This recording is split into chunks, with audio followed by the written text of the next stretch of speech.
It happened in the quiet of a late afternoon, the kind of stillness when the house hums only with the refrigerator and the faint ticking of a wall clock. I opened my laptop to check emails, expecting nothing more than bills and newsletters.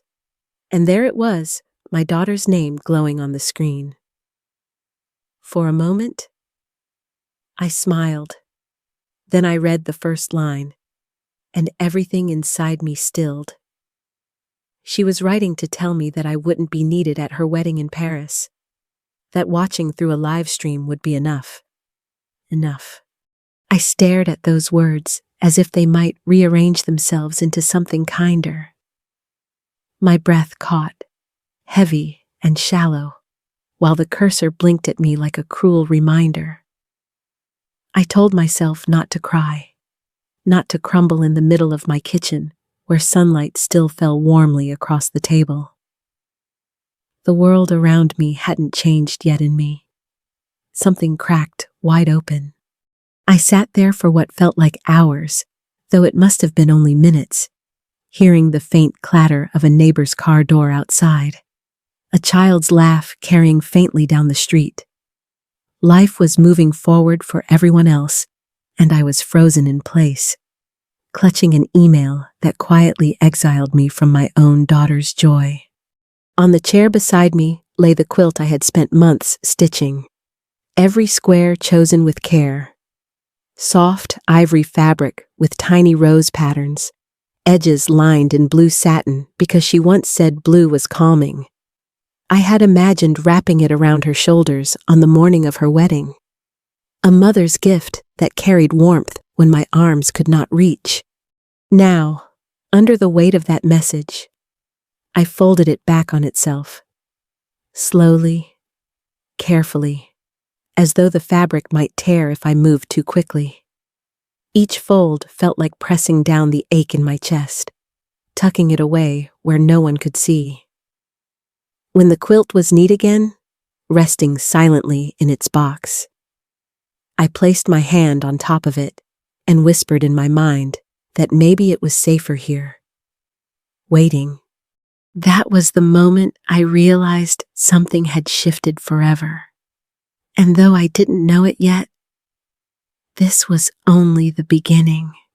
Mornings became heavier after that email, though nothing around me had changed. The same sunlight spilled across my kitchen floor at 07:30, warming the tiles I had mopped just yesterday. The same kettle whistled with impatience, demanding to be lifted off the stove. Even the same old mug sat waiting, the one with a faint crack along the handle that only I seemed to notice.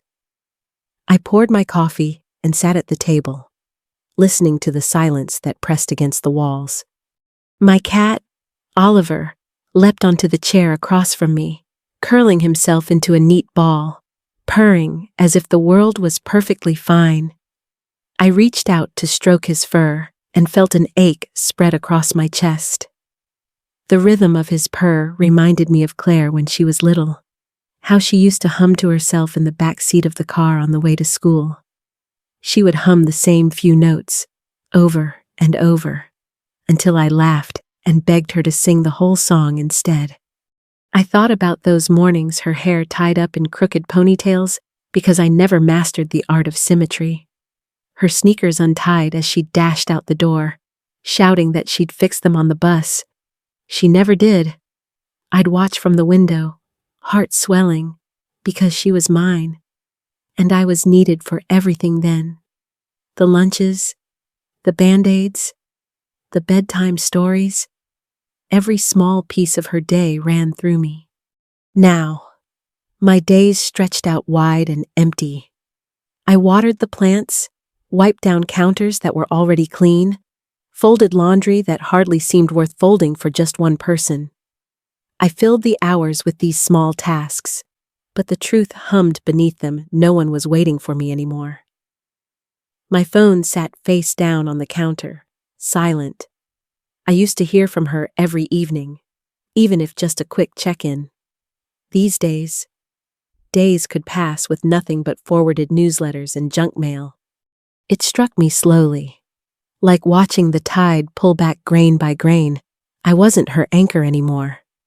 I was becoming optional, like a guest on the edge of her life rather than a presence at the center.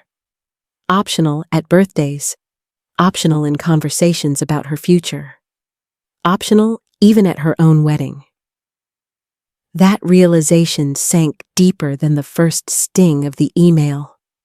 Because if I was no longer essential, then what was I?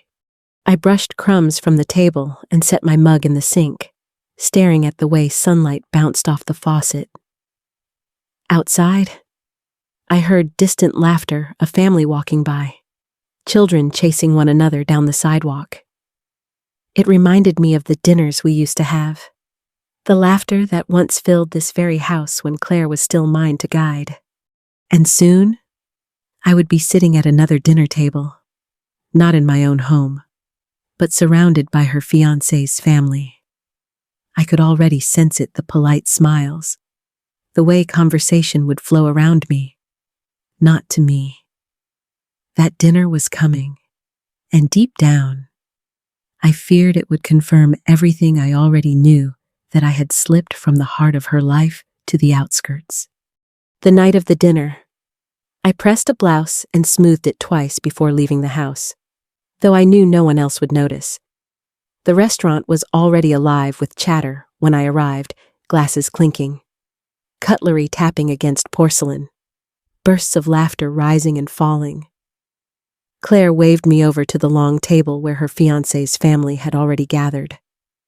There were 12 of us, yet the seat left open for me was at the very end, as if by accident. I slipped into it quietly, telling myself not to mind. The air smelled of butter and garlic, the kind of warmth that usually promises comfort. But the atmosphere around that table held none. Conversations sparked quickly, bouncing back and forth between Julian's parents, his cousins, his friends. They discussed the wedding venue, the flowers, even the playlist. I waited for someone to ask my thoughts, to glance my way, but the words skipped over me like smooth stones across water. When the waiter poured wine, he filled every glass before mine. I had to lift my hand slightly just to remind him I was there. Across the table, Julian's mother was recounting stories of their family traditions, who walked whom down the aisle, which hymns were non-negotiable. Claire laughed along, nodding eagerly. My heart pinched, because those were the moments I once thought we would plan together. Instead, my daughter looked at her future mother-in-law as if she had become the authority on everything sacred. At one point, I caught Claire's eye. I thought maybe she would bring me in, ask what I thought of the menu or the decor, but she only smiled quickly, a polite smile that carried the message, not now, maybe later. Later never came. As plates arrived, steaming pasta, roasted chicken, a salad glistening with olive oil, I chewed quietly while others raised toasts and made jokes I didn't understand. I felt the heat rise in my cheeks when Julian's cousin made a passing remark about how small families must be easier to manage. Everyone chuckled, and I lowered my eyes to my plate, feeling myself shrink inside. It wasn't just being ignored. It was the deliberate way the evening unfolded, as if my presence was an afterthought. My role had been reduced to a silent witness, nodding politely at stories I wasn't part of. And in that silence, something stirred a tightness in my chest that wasn't just sadness anymore. It was anger, steady and simmering, pressing against the edges of my composure. As dessert was served and more laughter filled the air, I realized the truth. I wasn't invisible by accident. I was being placed in the margins, deliberately. And if this was how it felt in public, what was waiting for me in private? It happened on a Sunday evening, one of those dusky hours when the light fades before you realize the day has slipped away. I had stopped by Claire's house to drop off a small package, a set of storybooks I'd found for the grandkids. She and Julian weren't expecting me, and maybe that was my mistake. The front door was slightly ajar, and I heard voices before I even stepped in. Their laughter carried through the hallway, but then the tone shifted quieter, sharper. I paused, my hand hovering on the frame, and that's when the words reached me. They were talking about me, about how it might be simpler if I moved into a senior community after the wedding, how the children needed stability, routines I supposedly couldn't provide anymore, how my presence might become more of a burden than a blessing. Each word landed like a stone in my chest. For a moment, I thought I had misheard, that they couldn't possibly be discussing my future as if I were a logistical problem to be solved. But the details left no room for doubt. They spoke about facilities they had already researched, about how I could visit the children occasionally, like an old friend rather than their grandmother. My stomach tightened, and I gripped the strap of my purse until my knuckles burned. I wanted to step inside, to confront them, to demand how they could speak so casually about removing me from the very life I had given everything to build. But my feet stayed rooted. The more I listened, the more I realized this wasn't a misunderstanding. It wasn't careless talk in the heat of stress. It was a plan. A quiet, calculated plan to edge me out. The anger that had been simmering since that dinner table now surged, mingling with a hollow kind of grief I'd never felt before. My own daughter, my Claire, was preparing to cut me out, not just of her wedding, but of her future, of my grandchildren's lives, of everything I thought was mine to hold on to. I stepped back from the doorway, my chest heavy with the weight of betrayal, and walked away before they could see me. The night air was cool against my face, but it did nothing to soothe the fire burning inside. I knew then that this was no longer about enduring small humiliations or polite silences. This was about survival, about dignity, about reclaiming a voice they thought I would never use. That night, as I sat alone at my kitchen table, the decision began to form quietly but firmly. If they wanted to erase me from their plans, I would write my own.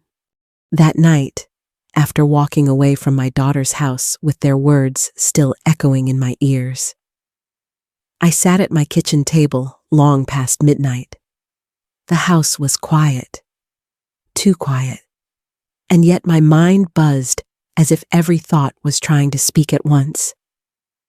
I stared at the stack of unopened mail, the folders I had tucked away in a cabinet years ago, the safe in the corner that rarely saw the light of day. For so long, I had lived as if time would take care of everything, as if family ties were strong enough to carry me. But time had shown me something else, that love could fade, and loyalty could twist into convenience. Slowly, I pulled out the safe box and laid it on the table. Inside were the pieces of a life I had built, the deed to my house, the savings account information, the insurance policies, even the modest investments Robert and I had once started together. I spread them out, one by one, my fingers lingering on signatures that had once felt like security. Tonight, they felt like weapons tools I had forgotten I still had. As I looked at those papers, the sting of betrayal shifted into something sturdier. I realized I had a choice. I could allow myself to be shuffled off into the margins, dependent on their scraps of attention, or I could step into the role I had almost forgotten I knew, my own protector. This wasn't about punishing Claire or proving anyone wrong. It was about reclaiming dignity, about showing myself that I was not as powerless as they wanted me to believe. The next morning, I dressed with a sense of purpose I hadn't felt in months. At 09 Waso, I walked into the bank where Robert and I had opened our first joint account decades earlier. The lobby smelled faintly of coffee and polished wood. I sat with a representative, my documents stacked neatly on the desk between us, and began asking questions. Serious questions. About restructuring accounts, about adjusting beneficiaries, about ensuring that my future rested in my hands alone. With every form I filled out, I felt lighter. It wasn't about money, it was about control. About reminding myself that I could shape the road ahead, even if I had been pushed off the one I thought I would walk. I left the bank with a folder of updated paperwork and a strange, almost unfamiliar energy rising in me. When I got home, I placed that folder carefully on the same table where I had once folded the quilt. This time, instead of sorrow, there was resolve. I didn't know yet what the next steps would look like, but I knew this much: I would no longer wait to be included. I would no longer sit quietly while others planned my life in whispered tones. Something inside me had shifted for good, and soon, those small shifts would become something bigger. Change didn't come with a thunderclap. It came quietly, like the slow turn of a tide. After that morning at the bank, I found myself waking up with a different kind of energy. At first, it startled me. For months, I had risen from bed heavy, carrying the weight of rejection before the day had even begun. But now, there was a spark, a small one, but enough to make me ask myself, what if I started living for me again? The first thing I did was clear the clutter. Drawers filled with things I had kept just in case. Closets lined with clothes that no longer felt like me. Bag by bag, I let them go. The house grew lighter with each donation, and so did I. Then, I pulled out the old easel Robert had bought me when we were first married. It had been collecting dust in the attic, waiting for a time that never came. I set it up by the window where the morning sun poured in, and I began to paint again. At first, my hands felt clumsy. The brush wobbled, the colors looked muddy. But as the days passed, the strokes grew steadier, and something inside me loosened. I wasn't painting to impress anyone. I was painting to remember myself. One afternoon, I stood back and realized I had filled the canvas with bright oranges and deep blues colors I hadn't let myself touch in years. They made the room glow, and for the first time in a long time, I smiled and meant it. Cooking became another quiet joy. Instead of reheating leftovers, I opened cookbooks I hadn't touched in years. I simmered sauces, roasted vegetables, baked bread that filled the house with warmth. I sat down at the table with a candle lit, even if it was just me. And as I tasted the food I had made for myself, I realized how rarely I had done that nourished myself with intention rather than duty. The real test came when Claire called, asking if I could help watch the kids while she and Julian toured another property. In the past, I would have dropped everything, desperate for scraps of belonging. This time, I paused. My brush was wet with paint, the canvas waiting. I heard myself say, gently but firmly, "No." I told her I had plans that mattered to me. The silence on the other end was heavy, but when I hung up, I felt something I hadn't felt in years: strength. Each small act stacked upon the next, rearranging the living room to reflect my taste, planting flowers in the garden that I chose for myself, saying yes to a neighbor's invitation for coffee. Piece by piece, I was building a life that no longer begged for a place at someone else's table. One evening, as I sat by my easel watching the sun sink behind the trees, I realized I wasn't just surviving anymore. I was beginning again. And that thought, fragile but fierce, set the stage for the reflection that was waiting just ahead. Looking back now, it almost feels like I lived two different lives. The first was defined by waiting for invitations, for approval, for the kind of belonging that I thought only my daughter could give me. The second began the moment I realized that being excluded from her wedding wasn't the end of me. It was the beginning.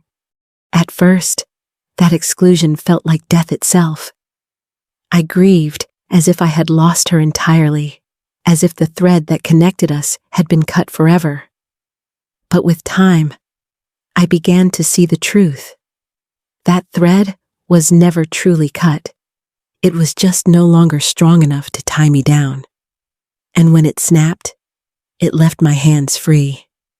Free to paint, free to cook, free to make choices that were mine alone. What surprised me most wasn't the heartbreak I expected.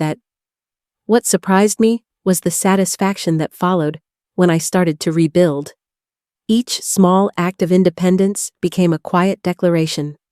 I matter. I matter in this world, even if my daughter's plans don't include me. And there is dignity in claiming that truth. I no longer wake up wondering if today she will call. I no longer measure my worth by how often I'm needed. My worth is stitched into the canvas I paint, the meals I savor, the flowers blooming in my garden. It lives in my laughter with neighbors, in the softness of my cat's purr, in the stillness I've learned to cherish. Do I still love my daughter? Yes. That love will always live inside me. But I've accepted that love doesn't guarantee closeness, and closeness doesn't always mean respect.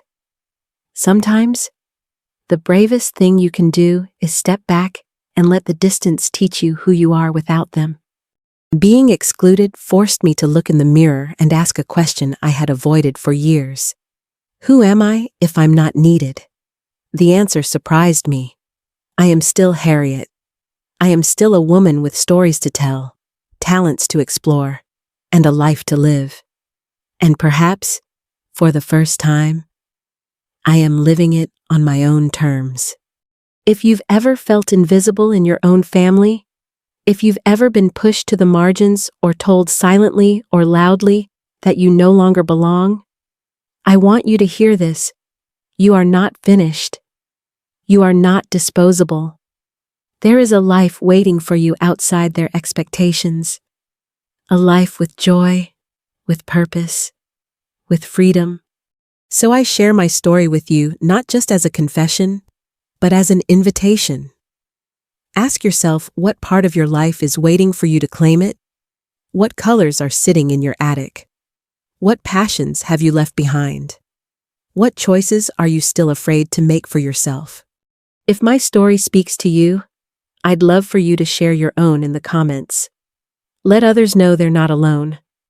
And if you believe in second chances, in rediscovery, in the quiet power of choosing yourself, then please like this video and share it with someone who needs to hear it. Because sometimes the most painful endings are really the doorways to our most beautiful beginnings.